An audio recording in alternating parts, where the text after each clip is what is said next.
new executive order just dropped, and it's terrifying.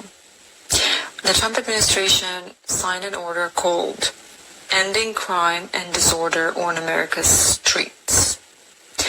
That sounds good, right? But here's what it really does. It allows the government to forcibly institutionalize people with mental illnesses, addiction, or anyone who can't care for themselves, especially if they're homeless. It punishes cities that don't criminalize urban camping, loitering, or drug use, and it defunds harm reduction programs in favor of forced treatment, surveillance, and civil commitment. Let me translate that. They're not fixing crime. They're redefining who counts as a threat. Being poor, unhoused, or mentally ill is now considered a public safety crisis. Not something to help, but something to lock up. And the worst part, this order makes it easier for states to override consent, collect private health data, and sweep people off the streets with almost no due process. This isn't law and order. This is some kind of an authoritarian control wrapped in compassion speak. What do you think? Trump just signed a truly terrifying executive order to bring back forced institutionalization. Yep, you heard that right. It's truly terrifying and no one is talking about it. I'm Eliza Orland's career public defender for 15 years in Manhattan, and we have to talk about the executive order that they're calling Ending Crime and Disorder on America's Streets. This order specifically targets unhoused people, people with mental illnesses, and people who use drugs. It calls the hundreds of thousands of people experiencing homelessness on a single night endemic vagrancy and frames them as threats to public safety.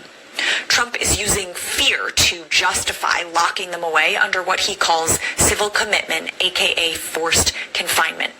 Here's what the order actually does. First, it directs the Attorney General to overturn federal and state court decisions that protect people from involuntary confinement, essentially gutting due process rights that took decades to secure. Second, it ends housing first policies that have actually worked to reduce homelessness. Instead, it forces people to accept treatment whether they want it or not as a condition of receiving federal housing aid. Third, it prioritizes federal grants for states that enforce bans on urban camping, loitering, and squatting, aka criminalizing the simple act of existing without a shelter. Fourth, it expands civil commitment to anyone deemed a danger to themselves or others, or who cannot care for themselves. Language so vague, it could quite literally apply to anyone experiencing a crisis. This is not about safety or compassion. The order literally says the goal is to protect public safety by removing people from public view. This is about controlled criminalization and disappearing poverty, not solving it. This is mass incarceration 2.0, only now it's dressed up in fake compassion and medical language. We've seen this before. In the era of massive state hospitals, warehousing, and forced sterilization, and we know how this ends.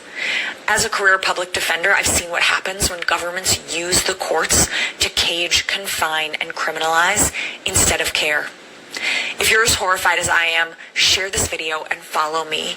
If you're interested, I can break down every section of this executive order piece by piece, because this isn't just cruel, this is calculated, and we need to understand exactly what we're fighting against.